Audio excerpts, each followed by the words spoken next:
여기에 특히 소통 능력에서 좀 미흡한 학생들이 많았습니다. With you, I can't be sad with you. Just take my hand and fly up. 안녕하세요, 맘땡입니다. 오늘은 2024학년도 숙명여자대학교. 어떤 학생들이 주로 합격을 하고, 그 다음에 그 인재상이 어떻게 되고, 면접 질문 유형이 어떻게 되는지, 그 점에 대해서 말씀드릴까 해서 방송으로 찾아뵙게 되었습니다. 숙명여대를 보시면 아시다시피, 이제 종종 그래요. 이제 합격해서 이제 종종 보시는 분들이 계시는 그래서, 자기는 이제 아시다시피 숙명여대가 서류와 면접이 따로따로 구분되어 있는 거 아시죠? 그래서 이제 면접형에 해당하는 학생들인데, 자기 같은 경우는 내신 코스는 될 것 같기도 하는데, 될까 안 될까 하는데 이제 1차에 떨어진 학생들도 있고, 근데 반면에 내신 약간 부족한데, 면접에서 좀 잘 뒤집어가지고 또 합격한 그런 케이스도 있고, 라는 점이 있기 때문에 오늘 방송 끝까지 집중해 주시길 바라겠습니다. 숙명여대 인재상은 이제 딱 하나면 지덕체를 갖춘 미래형 글로벌 인재입니다. 그래서 이제 이 지덕체를 갖춘 미래형 글로벌 인재는 이제 4가지 역량을 중요시하고 있어요. 자기주도적인 성장 역량인지, 협력적 소통 역량인지, 창의적 문제 해결 역량인지, 글로벌 시민 역량인지, 이런 점들이 인재상에 포함되고 있습니다. 그래서 이제 숙명고기 인재2 면접형 학생부 종합, 이제 보통 이것이 또 면접 시간도 다른 대학교에 비해서 좀 긴 편입니다. 보통 10분이면 끝나는데, 이제 인문계만 면접을 보잖아요. 면접 시간은 10분에서 15분. 정도가 되고 약학부는 20분에서 30분 정도가 됩니다. 또 숙명여대 딱 하면 생각나는 거 바로 꼬리물개 질문, 압박 질문이 정말 대표적인 대학교 중에 하나죠. 면접에서 평가는 이런 점들을 평가하고 있습니다. 2가지 평가 항목을 하고 있는데요. 전공 적합성 및 사고력과 그다음 의사소통 능력 및 인성을 평가하고 있습니다. 전공 적합성 및 사고력에서는 4가지를 평가하고 있어요. 진로 탐색 및 전공 선택 과정입니다. 어떤 그런 교과에서 과정. 2번째, 전공에 대한 관심과 적성 발전 가능성. 3번째, 이해력, 논리적 사고력과 다양한 시각 및 관점을 평가하고 있습니다. 그러면 이 전공 적합성 및 사고력 이 4가지를 어디서 생기부에서 평가하냐면 첫 번째는 창작 활동, 2번째 당연히 과세특 들어가겠죠. 그다음 3번째가 이제 무엇이냐면, 과세특의 독서 활동 상황이라든지, 그런 거, 거기에서 여러분들의 평가 활동, 그것을 평가를 하고 있습니다. 2번째로는 의사소통 및 인성에서는 면접 태도, 의사소통 능력과 협력, 배려, 도덕적 가치관 등인데, 이제 인성 같은 경우는 협력이나 배려나 도덕적 가치 같은 경우는 일반적으로 다 나오잖아요. 근데 특히 면접 태도도 괜찮은데, 여기에 특히 소통 능력에서 좀 미흡한 학생들이 많았습니다. 이 소통 능력에서 미흡했다라는 게 어떤 학생들이냐면 동문서답하는 학생들 같은 경우는 숙명을 다 떨어져요. 지금 여기서 숙명여대를 여러분들 준비한다고 하시면 정말 면접 리허설 많이 하셔야 돼. 왜? 동문서답을 했다는 것 자체는 그 평가자 질문 그 의도를 잘 듣지 못했다라는 점이거든요. 이제 저희가 면접 리허설을 하면서 저희는 면접 리허설 10회를 하고 있습니다.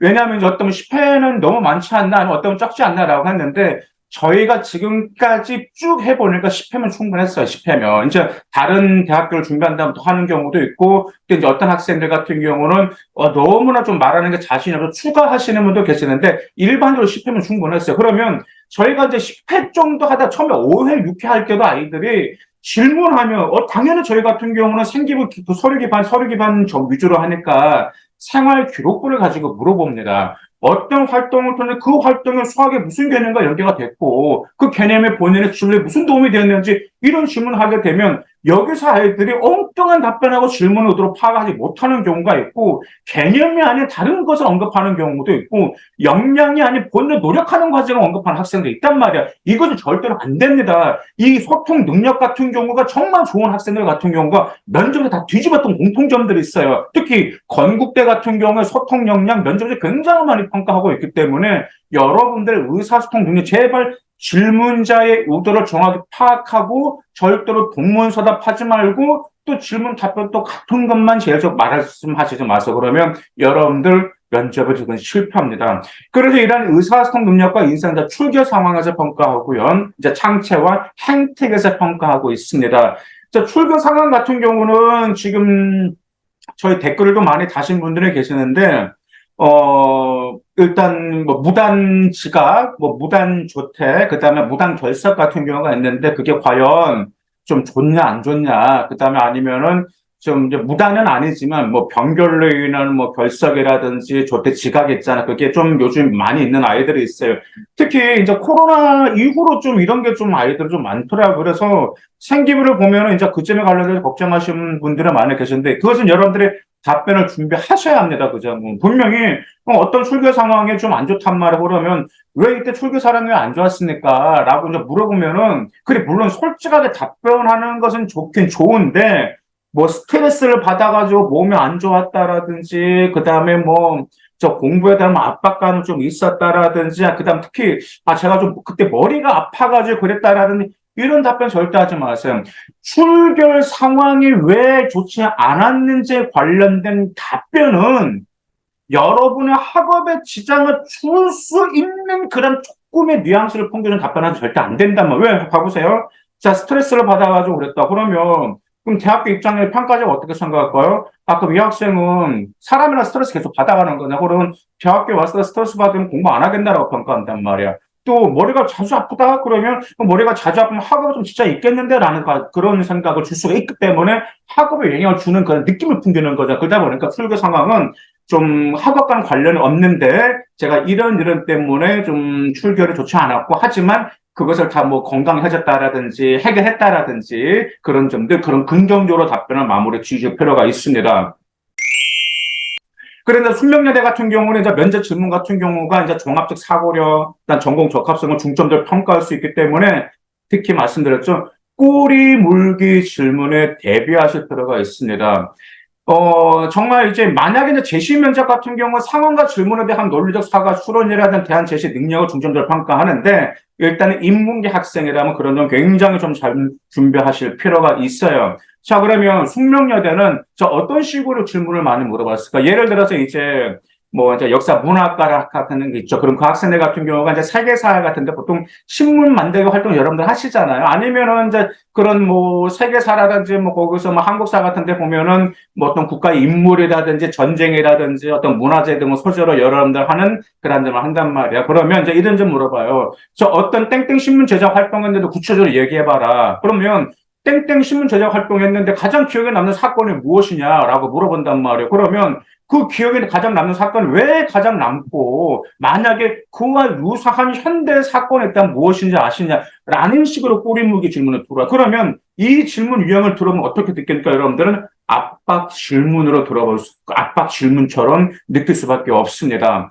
그리고 더구나가 이제 이런 점들이 있어. 이제 우리 여학생들 같은 경우는 이제 뭐 문화학과라든지 이제 프랑스학과라든지 그런 거 많이 선호하잖아요. 그러면 항상 그 학생들 같은 경우 뭐 어문계열이라든지 그다음에 뭐 문화라든지 그다음에 뭐 미커와 같은 그런 지원 학생들 같은 경우는 절대 빠지지 않는 그 소재가 바로 무엇이죠? 바로 한류 열풍이 빠지지가 않습니다. 자, 그러면 이제 이런 게요. 우리 한류가 뭐 글로벌에서 이제 그런 생기부 기록이 나와 있단 말이에요. 여러분들 보면은 나와 있을 거란 말이야. 그럼 이제 이렇게 물어봅니다. 자, 그러면 학생이 생각하는 한류의 성공 요인은 무엇이라 생각하는지, 그리고 왜 전 세계 10대들이 한류 열광하는지 그 이유를 설명하라고 합니다. 그러면서 이 발표를 준비하면서 진로에 대해서 알게 되고 책과 논문을 찾았다고 했는데 어떤 책과 논문을 찾았죠? 어떤 기사였죠? 라고 계속해서 꼬리 물기 질문으로 물어본다라는 점, 그 점을 여러분들이 기억하실 필요가 있습니다.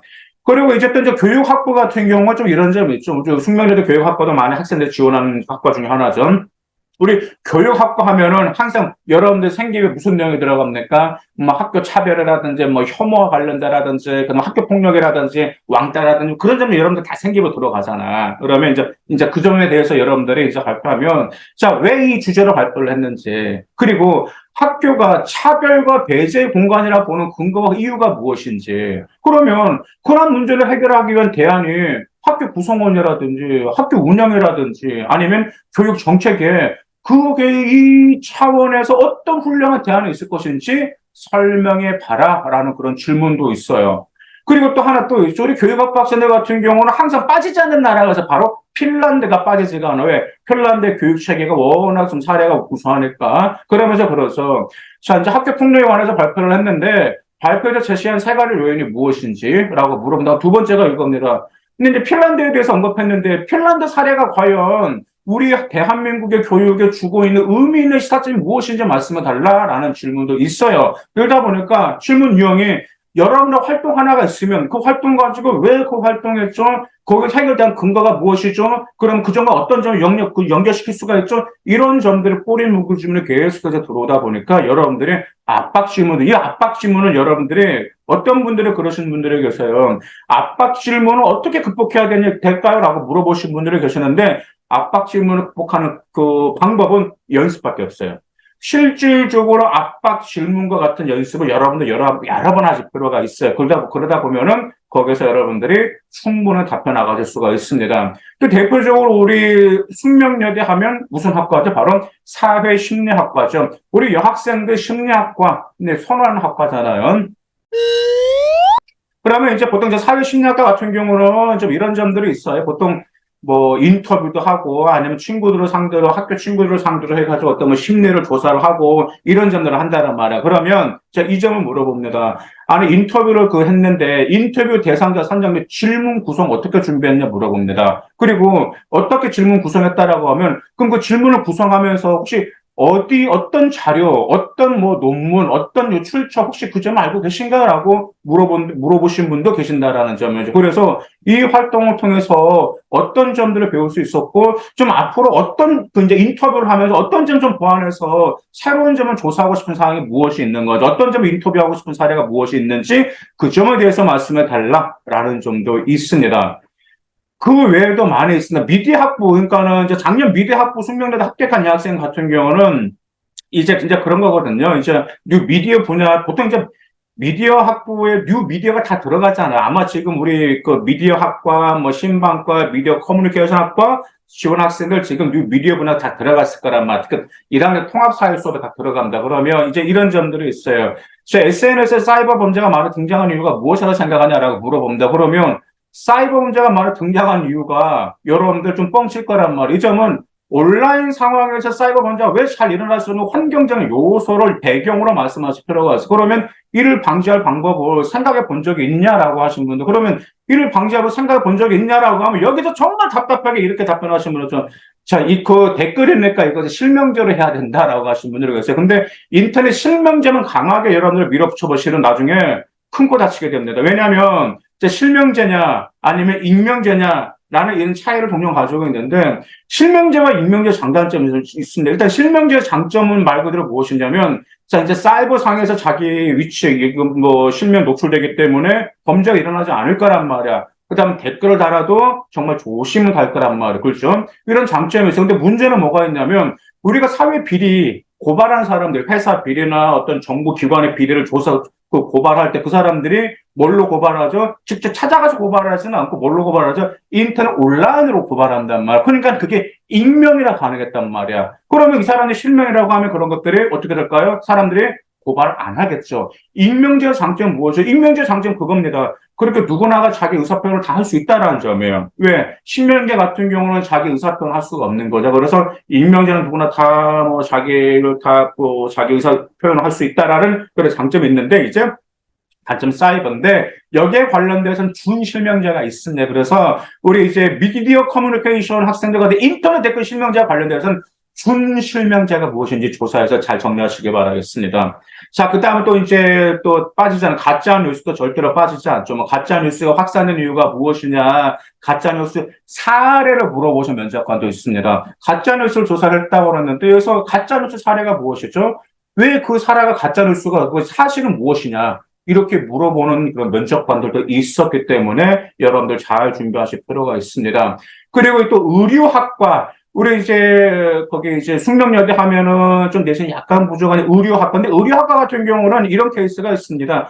경영학과를 지원하고 의료학과를 같이 지원해요. 그래서 의료학과로 생기부를 만드는 아이들 같은 경우는 패션 디자이너보다는 이제 패션 경영자, 뭐 MD 이것을 희망하거든. 그러다 보니까 경영적인 요소, 마케팅적인 요소, 그다음에 바이럴 마케팅, 뭐 인플루언서 활용 마케팅 이런 막 들어간단 말이야. 그래서 이제 의료학과를 같이 지원하는데 이제 이런 점들이 있습니다. 뭐가 있냐면 이런 질문 물어봤어요. 이제 의료학과 학생들 같은 경우가 생기부에서 빠지지 않는 게 신소재 개발과 친환경 소재로 만든 이러한 점들이 나옵니다. 그래서 지구 온난화와 업사이클링 그런 패션 이런 점들이 대부분 의료학과라든지 저 패션 디자인학과가 좀 말하고 있어. 그래서 종종 이런 질문을 합니다.